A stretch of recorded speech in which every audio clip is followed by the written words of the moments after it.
En Cielos Abiertos, turradio.com, compartimos la palabra de Dios desde el auditorio de la Iglesia Pan de Vida para tu Corazón, con el pastor Dani Aguillón. Porque la palabra de Dios es viva y eficaz, y más cortante que toda espada de dos filos, y penetra hasta partir el alma y el espíritu, las coyunturas y los tuétanos, y discierne los pensamientos y las intenciones del corazón.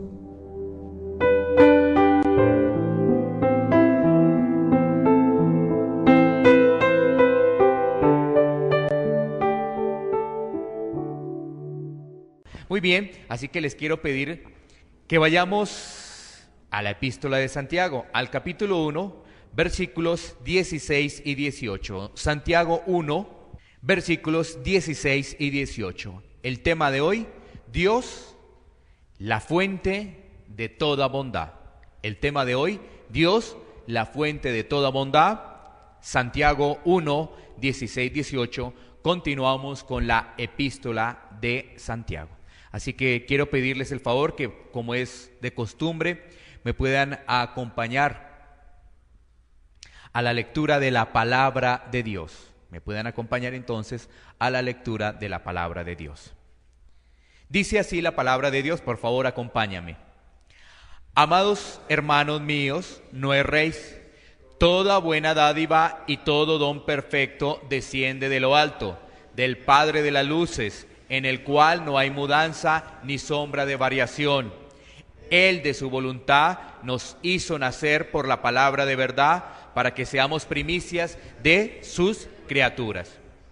Bueno, muy bien, ahí tenemos este hermoso pasaje de la palabra de Dios y dando continuidad a esta serie de la epístola de Santiago. Mira que comienza el versículo 16, amados hermanos míos, no erréis. Este es una característica de Santiago, el tratar a sus hermanos con toda comprensión, con toda diligencia, con toda estimación, con todo cariño, ¿no? Porque recordemos que, por ejemplo, cuando leemos el versículo 2 de Santiago, del primer capítulo, dice, hermanos míos. Y nuevamente ahí dice, ahora, amados hermanos míos. Ahí está precisamente esa palabra de cariño, esa palabra de bondad para los hermanos. Y dice, no erréis. Nos vamos a concentrar en esa palabra, pero para podernos concentrar en esta primera parte de esta palabra, quiero decir que durante los próximos minutos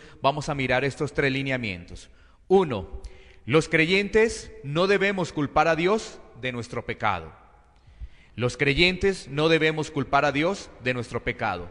2. De Dios recibimos su gracia y misericordia. De Dios recibimos su gracia y misericordia. 3. Su palabra nos da el nuevo nacimiento. Su palabra nos da el nuevo nacimiento. A través de estas tres líneas que hemos abordado, vamos a desarrollar los siguientes minutos esta prédica. Entonces, repito rápidamente, los creyentes no debemos culpar a Dios de nuestro pecado. De Dios recibimos su gracia y misericordia. Y su palabra nos da el nacimiento de nuevo, o el nuevo nacimiento. Así que cuando encontramos ese versículo 16, amados hermanos míos, dice, no erréis. Debemos comprender que en los versículos anteriores, ¿no es cierto?, lo que leímos la semana pasada, donde estábamos hablando de la tentación y de la prueba, nos damos cuenta que Dios no tienta con el mal.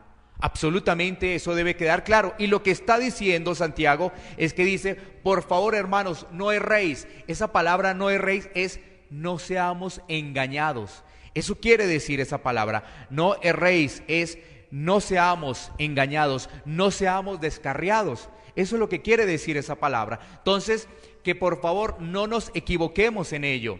Y entonces tenemos que mirar lo siguiente. Quedémonos pendientes de la palabra erréis que aparece en el Nuevo Testamento. Vámonos a ir donde aparece la palabra erréis en el Nuevo Testamento para poder comprender un poco más lo que está diciendo allí Santiago. Primera a los Corintios 6, 9. Recordemos, no erréis es no sean engañados. no sean engañados. Primera a los Corintios 6, 9. ¿Y por qué no debemos ser engañados? Porque en algún momento de angustia, porque en algún momento de prueba, porque en alguna circunstancia le podemos echar la culpa a Dios. Mira cuando aparece la palabra no erréis, por ejemplo, en el Nuevo Testamento. ¿No sabéis que los injustos no heredarán el reino de Dios? No erréis. Ni los fornicarios, ni los idólatras, ni los adúlteros, ni los afeminados, ni los que se echan con varones. Eso nos dice la palabra de Dios. Ahí dice, no sean engañados, ni los fornicarios, porque ¿sabes qué? A veces pensamos que podemos pecar, ¿no? Y si no nos ponemos a cuentas con Dios, pues pensamos que no ha pasado nada y que tenemos nuestra relación plena con Dios. Pero ahí dice, no sean engañados. Todo el que practica el pecado no va a heredar el reino de Dios. Todo el que practica el pecado no va a heredar el reino de Dios. Por eso dice, no erréis, no sean equivocados, no sean engañados. Y precisamente ahí nos habla de eso, de el pecado, ¿no? Y cuando una persona, quizás ahí también el apóstol Pablo le dice, no erréis, es porque piensa que porque está en esos pecados o porque piensa aparentemente que lleva, entre comillas, una vida aceptable ante los ojos de Dios, va a ganarse el cielo. Y ahí dice, no sean engañados, no sean engañados, no erréis. Bueno, miremos otro pasaje también que nos dice Primera a los Corintios 15, 33. Primera a los Corintios 15, 33. Ese no erréis iba con respecto al pecado, ¿no? No seamos engañados. Ahora miremos lo que nos dice Primera a los Corintios 15, 33. Primera a los Corintios 15, 33 dice, no erréis, las malas conversaciones corrompen las buenas costumbres. Claro, porque a veces se piensa que, digamos, podamos tener unos amigos, ¿no? Y pensamos que esos son nuestros amigos, pensamos que ese círculo es nuestra buena amistad. Y ¿sabes qué? Amigo realmente es el que lo corrige a uno. Amigo no solamente es el que le toca el hombro, amigo es el que está con uno. Eso es el amigo. Y ahí dice, no te engañes, las malas conversaciones, las malas amistades corrompen las buenas costumbres.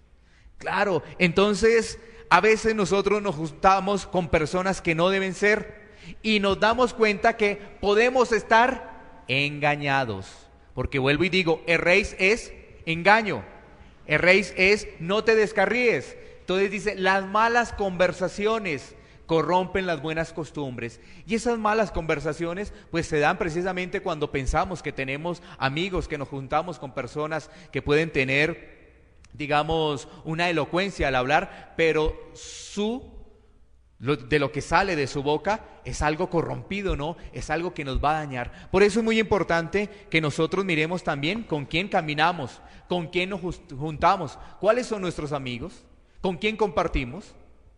Algunos dirán, yo comparto con esta y otra persona, algunos otros dirán, es que yo no comparto con nadie, pero revisémonos independientemente con quién compartimos, con quién salimos a tomarnos un café. Tenemos que revisar ello, porque si nosotros nos juntamos con esas personas, tarde o temprano podemos estar contaminados. Bueno, miremos otro pasaje, Gálatas 6, 7. Gálatas 6, 7. Gálatas 6, 7. Aquí aparece la palabra no os engañéis, que podríamos mirarlo como no erréis también. No os engañéis, Dios no puede ser burlado, pues todo lo que el hombre sembrare, eso también segará. Mira, ahí aparece, no os engañéis, porque ¿sabes qué? Dios conoce absolutamente todo de nosotros, absolutamente todo de nosotros. Yo te quiero poner algún ejemplo, ¿no? Lamentablemente nosotros a veces nos desviamos un poco de la palabra de Dios y cuando por alguna circunstancia estamos pasando un desierto o estamos quizás en pecado, lo que hace la gente es esconderse. Es decir, por ejemplo, la gente deja de venir a la iglesia, ¿sí? Y es cuando más tiene que venir, porque es cuando más tiene que fortalecerse, ¿sí ves? Entonces hay algo que la gente pues piensa, ¿no? no voy a la iglesia, no se dan cuenta de lo que está pasando en mi vida. Estoy hablando si una persona está como en pecado. Generalmente la gente deja de venir, la gente se esconde y entonces se ha olvidado algo, que Dios lo sabe todo, que Dios está en todas partes. O sea, no es la decisión ideal el apartarse uno. Estoy en esta situación, lamentablemente ayer tomé, ayer caí y hoy viene la iglesia, entonces no vengo a la iglesia. Algunos dirán, porque no soy hipócrita, pero de Dios siempre necesitamos. Y ahí es cuando más debemos venir, porque ahí es cuando uno dice, Señor, ten misericordia de mí, Señor, ayúdame a mi falta, ayúdame a mi pecado, ¿no? Generalmente eso ocurre con las personas que se esconden. Y eso le ocurrió a Adán y Eva, ¿no? Se escondieron allí cuando cometieron pecado. Entonces, démonos cuenta que Dios no puede ser burlado. Y todo lo que hace el hombre, eso tiene una consecuencia. El pecado tiene una consecuencia. Es algo muy importante que debe quedar en nuestra vida. Por ejemplo, tenemos en el Antiguo Testamento un gran personaje, como es el rey David. Pero los que han leído la historia del rey David, nos damos cuenta que cuando él obtuvo el reino, empezó a ser favorecido por Dios porque ganaba todas las batallas. Pero en algún momento él dijo, me voy a quedar hoy en casa, me voy a quedar hoy en el palacio. Ahí cometió un pecado. Igual el pecado fue tremendo, ¿no? Y después de eso empezamos a leer las páginas, vemos cómo le tocó a David, tremendo. Sus hijos se rebelaron. Absalón murió. Tremendo, ¿no? Y empezamos a ver cómo David se afligía en el corazón. Démonos cuenta, ¿no? O sea, eso es una consecuencia. No le quedó para nada fácil a David, porque uno ve el rey David, la historia de David, pues uno solamente se queda cuando David mató a Goliat. Pero no nos damos cuenta, y si hacemos un análisis de la biografía de David, nos damos cuenta que pasó momentos muy difíciles. Imagínate a un padre que se subleve su hijo. Imagínate que su padre vea de alguna forma la muerte de su hijo. ¿No creen que eso es complicado? Es David, el rey David. Bueno, consecuencias del pecado, porque cuando tú lees lo que ocurrió con su pecado de David, Dios le está diciendo, vas a tener problemas con tu descendencia por lo que hiciste, vas a tener problemas. Bueno, Dios lo perdonó, pero mire toda esa situación que se le presentó al rey David. Ahora, mira que ahí dice, no os engañéis. ¿Quién engaña? Tenemos que entender de dónde viene el engaño. Miremos 2 Corintios 4:4, ¿de dónde proviene ese engaño? Porque, vuelvo y reitero, Santiago aquí está diciendo que por favor no sean engañados, no piensen que eso que ha venido es de parte de Dios, sino que cuando pecamos, realmente es de parte de nosotros. 2 Corintios 4:4 dice, en los cuales el Dios de este siglo cegó el entendimiento de los incrédulos, para que no les resplandezca la luz del evangelio de la gloria de Cristo, el cual es la imagen de Dios. ¿Quién engaña? El Dios de este siglo. Ese es el que engaña, Él engaña. Por eso tenemos que comprender que Satanás está cegando los ojos de los seres humanos. ¿Para qué? Para que le echemos la culpa a Dios, para que digamos que también cuando hemos pecado no ha pasado nada. O uno, le podemos echar la culpa a Dios, o dos, pensamos que no ha pasado nada en nuestra vida con respecto a nuestro pecado. Miremos también qué nos dice en Colosenses 3:5-7. Colosenses 3:5-7. Estamos identificando ese engaño, ¿no? ¿Quién produce ese engaño? Dice ahí sí, haced morir pues lo terrenal en vosotros, fornicación, impureza, pasiones desordenadas, malos deseos y avaricia, que es idolatría. Sigamos leyendo. Cosas por las cuales la ira de Dios viene sobre los hijos de desobediencia, en las cuales vosotros también anduvisteis en otro tiempo cuando vivías en ellas. Los hijos de desobediencia son los hijos que están con Satanás. Esos son los hijos de desobediencia. Y aquí nos dice la palabra de Dios que nosotros en otro tiempo vivíamos también en esa situación. Claro, ya no vivimos, por eso ya no podemos no nos dejemos engañar, no podemos ser engañados del enemigo y pensar que nuestro pecado es culpa de Dios. Miremos ahora el versículo 17.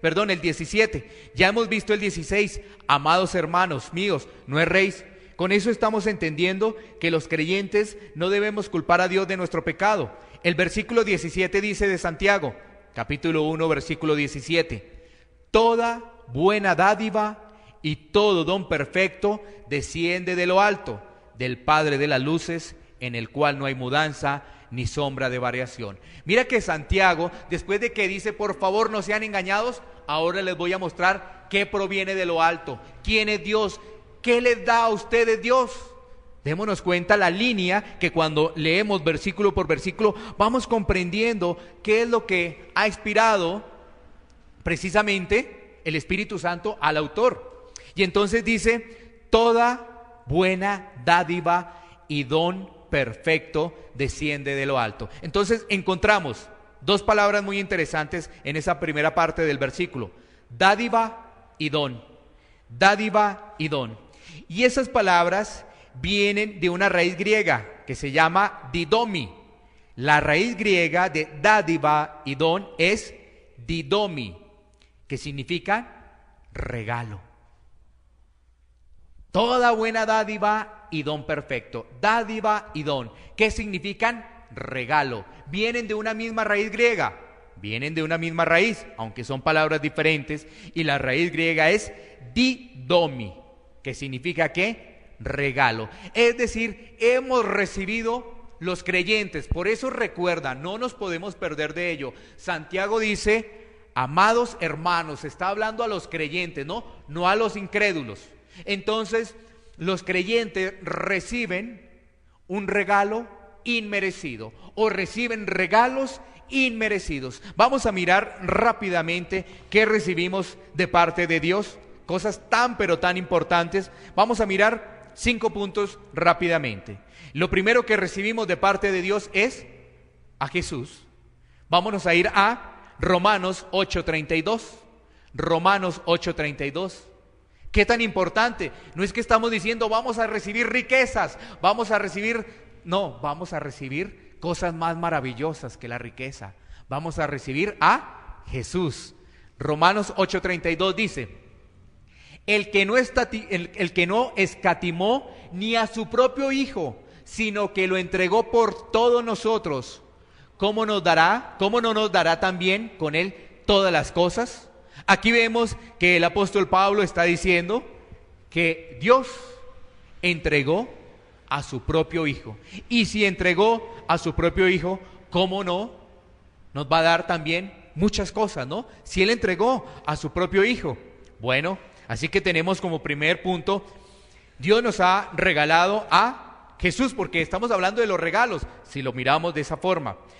Miremos ahora Lucas 11:13, para poder mirar el segundo punto. Lucas 11:13. ¿Qué más nos entrega el Señor? ¿Qué más nos regala el Señor?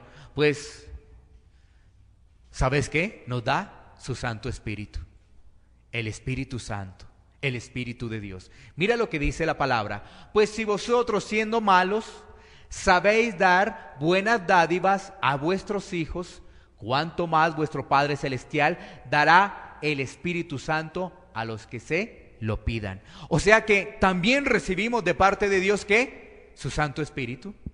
No solamente recibimos a Jesús, recibimos su Santo Espíritu. Un tercer elemento, Juan 1:12. Juan 1:12. Hemos recibido a Jesús, recibimos su Santo Espíritu, y ahora lo que nos dice Juan 1:12 es que también cuando aceptamos a Jesús como nuestro Señor y Salvador, somos hijos de Dios. Mas a todos los que le recibieron, a los que creen en su nombre, les dio potestad de ser hechos hijos de Dios. O sea que también recibimos ese regalo. Por eso es ese don y esa dádiva, porque somos ahora hijos de Dios, somos ahora hijos del Altísimo. Miremos ahora Primera de Juan 5:11. Primera de Juan 5:11. ¿Qué más recibimos de Dios? Algo tan maravilloso como es la vida eterna. Vida eterna. Dice la palabra de Dios en Primera de Juan, capítulo 5, versículo 11. Y este es el testimonio, que Dios nos ha dado vida eterna. Y esta vida está en su Hijo. Mira qué regalos tan maravillosos. Quizás algunos en algún momento estuviésemos pensando, no, vamos a recibir la casa, vamos a recibir el carro, vamos a recibir toneladas de dinero. Pero mira esto es lo más maravilloso que podemos recibir. Esto es algo indescriptible. ¿Qué más recibimos? Juan 14, 27, el quinto. Juan 14, 27. Por medio de nuestro Señor Jesucristo recibimos, ¿qué? La paz. La paz de Dios. Dice la palabra, la paz os dejo, mi paz os doy. Yo no os la doy como el mundo la da. No se turbe vuestro corazón ni tenga miedo. Mira, por algo dice que no se turbe, porque en el mundo tendremos aflicciones. Pero cuando tenemos la paz de Dios, que sobrepasa todo entendimiento, vamos a poder avanzar y vamos a entender que esa prueba que ha venido a nuestra vida es para crecimiento. La paz de Dios, recibimos, ¿qué? La paz de Dios. Estos son algunos puntos, ¿no? Algunos puntos que por supuesto son muy importantes, pero son muchísimos más. Hemos designado para hoy estos 5 puntos. Recibimos a Jesús, su Santo Espíritu, somos hijos de Dios, tenemos la vida eterna y recibimos, ¿qué?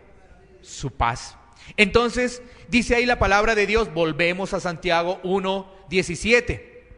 Dice, y todo don perfecto desciende de lo alto, del Padre de las luces. ¿Qué quiere decir del Padre de las luces? Quiere decir del Padre de la creación. Está hablando ahí de la creación, de que Él es el creador, del Padre de las luces. Y dice ahí, en el cual no hay mudanza ni sombra de variación. Quiero decirte algo, Dios no cambia. Dios no cambia. Dios no cambia. Dios no está sujeto a decir hoy sí y mañana no. Miremos lo que nos dice Malaquías 3:16. Malaquías 3:16. Ahí lo que se nos dice es que Dios no cambia. Malaquías 3:6. Muy bien, gracias. Muchísimas gracias. Malaquías 3:6, sí. Dice lo siguiente, porque yo Jehová no cambio. Por esto, hijos de Jacob, no habéis sido consumidos. ¿Sí ves? Ahí estamos hablando de la maldad. Si hubiese sido por esa maldad, porque Dios prometió a su pueblo promesas de Dios, no, hubiesen sido consumidos. ¿Qué tal si al desarrollo, después de que el pueblo de Israel se rebela contra Dios, Dios dice, yo dije una promesa, pero ¿saben qué? ¿La voy a cambiar? No, Dios no cambia. Dios lo que promete, lo cumple. Y ahí vemos a través de la palabra, no cambia.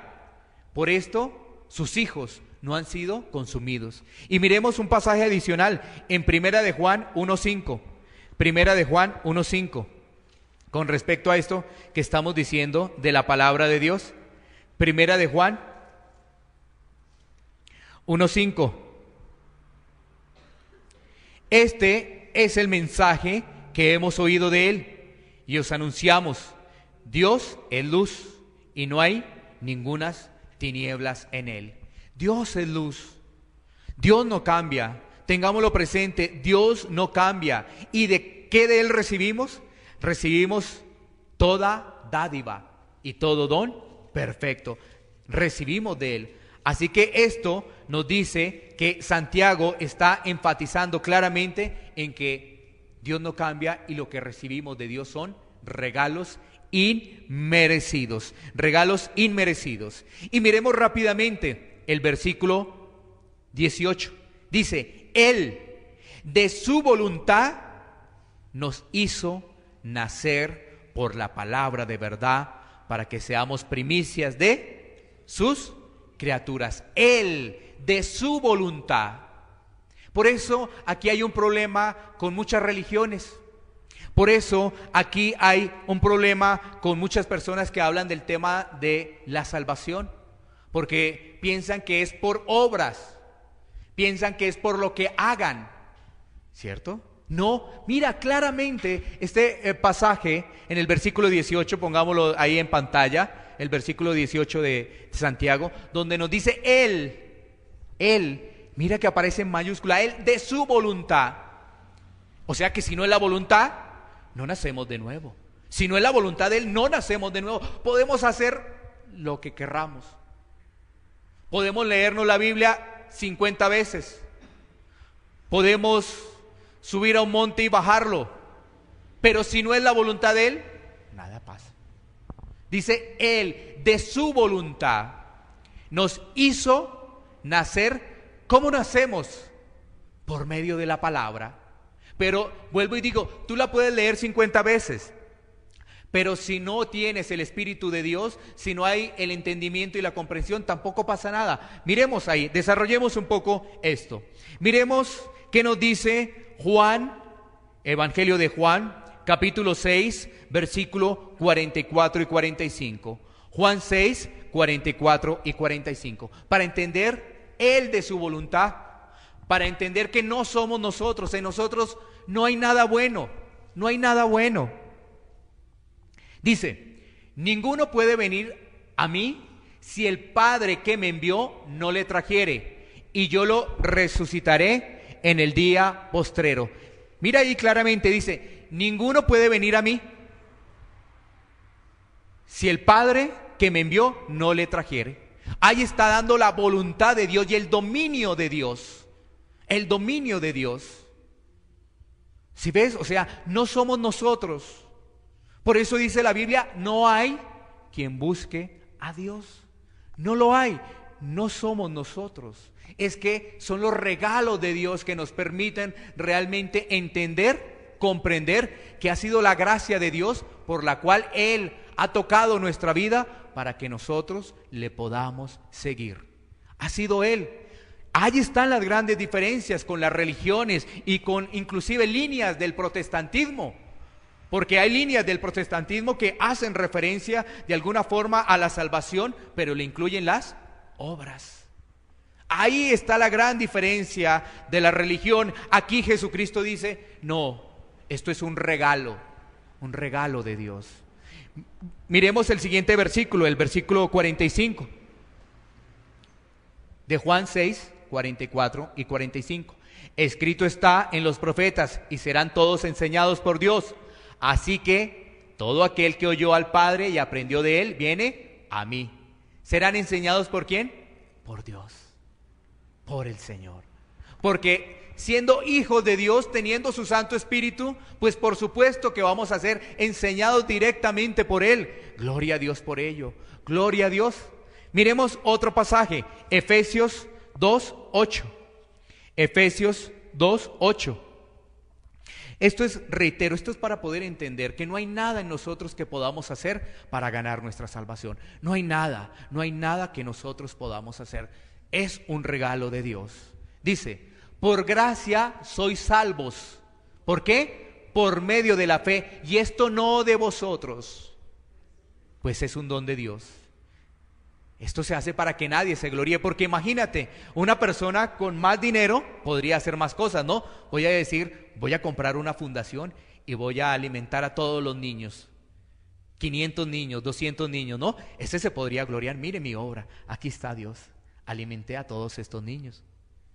Pero no es para que la gente se gloríe. Eso, si tenemos los recursos económicos, lo deberíamos hacer sin pensar en ello, en que eso nos va a hacer ganar la salvación. No, eso es algo que ya pone Dios en un corazón contrito y humillado, en un corazón dadivoso, en un corazón que va a ayudar, pero eso no lo hace para ganar la salvación. Eso no lo hace para ganar la salvación. Un solo hecho, el ejemplo de los niños de la fundación puede ser desviado, un solo hecho, alimentación para niños. Si lo hace realmente de corazón, no pensando en nada, gloria a Dios, pero si lo hace pensando de que va a ganar la salvación, se perdió. Un solo hecho, ¿sí ves? Un solo hecho, ¿en qué repercute? Un solo hecho, ¿en qué repercute? Y esa es la diferencia que hay. Unos dicen la salvación con hagamos obras para ganarnos la salvación. No, no es así. Nos ganamos la salvación, nos ganamos porque Dios es el que nos toca, y eso nos autentica para poder desarrollar las obras. Nos autentica para poder desarrollar las obras. Ahora, miremos qué nos dice el Evangelio de Juan. Sigamos ahí en Juan. Juan 3, versículo 3 al 8. Porque dice la palabra de Dios que Él de su voluntad nos hizo nacer. Nos hizo nacer. En la primera parte vemos que es su voluntad, ¿no? Como vimos en Juan 6:44, que es la voluntad del Padre, como vimos en Efesios 2:8. Ahora vamos a ver la palabra nos hace nacer, Juan 3:8. Y ahí es cuando vamos a identificar rápidamente un pasaje en el cual en algunos momentos también lo hemos referenciado aquí en la iglesia, que es el pasaje donde aparece un personaje que se llama Nicodemo, donde dice la palabra de Dios: respondió Jesús y le dijo: de cierto te digo que el que no naciere de nuevo no puede ver el reino de Dios. Nicodemo le dijo: ¿cómo puede un hombre nacer siendo viejo?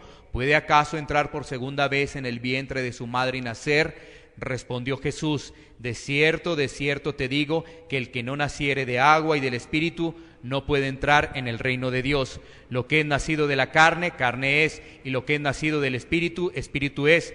No te maravilles de que te dije, os es necesario nacer de nuevo. El viento sopla de donde quiere y oyes su sonido, mas ni sabéis de dónde viene ni a dónde va. Así es todo aquel que es nacido del Espíritu. Mira que este pasaje nos habla claramente, por ejemplo, diciendo Jesús: de cierto os digo. Esa afirmación, porque también puede generar como una especie de duda, un engaño. Y mira que varias veces Jesús dice, ¿no? En el versículo 5 vuelve y dice: de cierto te digo. Y mira que dice claramente: el que no nace de nuevo no puede llegar al reino de los cielos.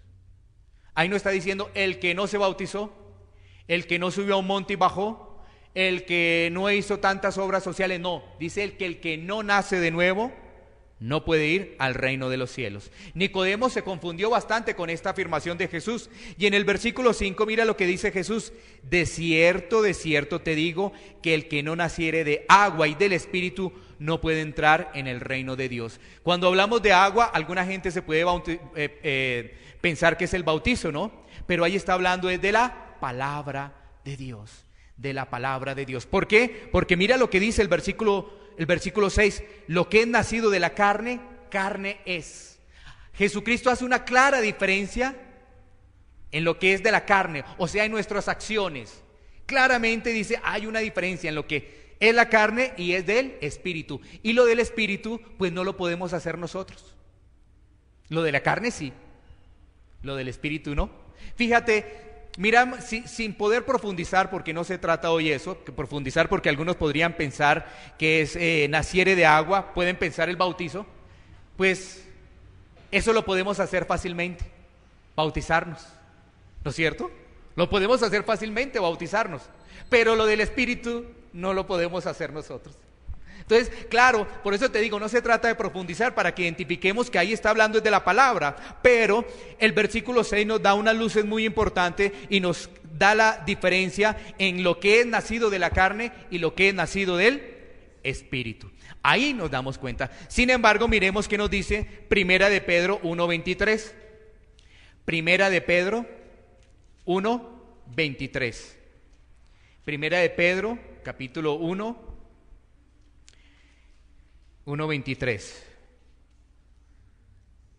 donde nos dice la palabra de Dios: siendo renacidos no de simiente corruptible, no de la carne, sino de incorruptible, del Espíritu.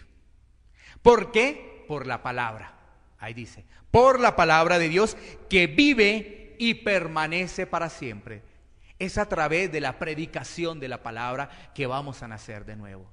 No es a través de una oración de fe o de pecador, ¿no? Porque yo he puesto un ejemplo con todo respeto, pues obviamente cuando hacemos la oración de fe y cuando la guiamos, Cuando estamos dando la oración de fe y la oración del pecador, le estamos diciendo al pecador, repite conmigo. Pero ¿sabes qué? Aquí hay algo que nosotros tenemos que reflexionar en algo de ello. Cuando estamos guiando a una persona, ¿esa persona realmente está reconociendo su pecado? Porque le estamos diciendo a esa persona, oye, ¿te cuesta mucho reconocer que eres adúltero? Si le estamos guiando a una persona que reconozca que es adúltero, cuando la palabra de Dios, cuando le hablamos, hace que esa persona realmente sienta de corazón que es un adúltero, que es un fornicario, que es un mentiroso, ¿sí ves? Y nosotros antes como que le estamos ayudando. Debe nacer dentro del corazón de la persona, decir, sí, ¿sabes qué? Sí soy un adúltero, sí soy un adúltero, sí soy un fornicario. Pero nosotros le guiamos, oye, esta es la oración, repite. Pero, ¿sí ves? Tiene que haber una convicción. Por eso es el Espíritu Santo el que trae la convicción de pecado, para que podamos guiarle en oración, guiarle entre comillas, porque ¿sabes qué? Lo que debe decir la persona es, yo soy un adúltero, me arrepiento de ello y quiero buscar de Jesús. Es que con solamente que dijera eso. Pero a veces nosotros empezamos a mirar, imagínate Jesús diciéndole, oye, ¿tú crees realmente que tú eres un adúltero? Ven y te voy a decir que tú eres un adúltero. No, cuando vemos en las Escrituras no vemos ninguna oración con esas características. Porque de alguna forma como que lo estamos defendiendo al adúltero. No, el adúltero, el mentiroso, el fornicario, el ladrón, debe reconocerlo por sus propias palabras. No que nosotros, no soy un pecador. Claro que somos sus pecadores. ¿Sí ves la diferencia?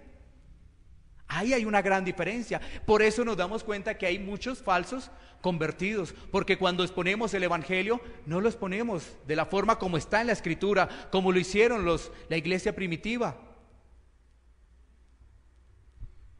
¿Sí? Imagínate en el momento de un juicio. Miremos rápidamente el tema de un juicio. ¿Qué es lo que pasa en el tema de un juicio normal? La persona se les indica que es un asesino, ¿no? Pero ni siquiera la persona reconoce que es un asesino, porque tiene la defensa y tiene el abogado. Eso es lo que está pasando. Y entonces, qué diferente fuera cuando la persona está en el momento del juicio y dice, tú eres un asesino, y la persona se para en el estrado y ante el micrófono y dice, sí, yo soy un asesino y les pido perdón. ¿Sí ves la diferencia? ¿Tuvo alguien que guiarle para que reconozca que es un asesino y para que pida perdón? Si nosotros le guiamos, él todavía queda como con la duda, como, oiga, ¿será que si yo soy un pecador? Pero si yo no hago mal a nadie. Démonos cuenta de ello. Solamente nacemos por la palabra de Dios. Solamente nacemos por la palabra de Dios. Miremos que la palabra de Dios es la palabra de verdad. Vamos ya a concluir. Efesios 1:13. Efesios 1:13. Efesios 1:13.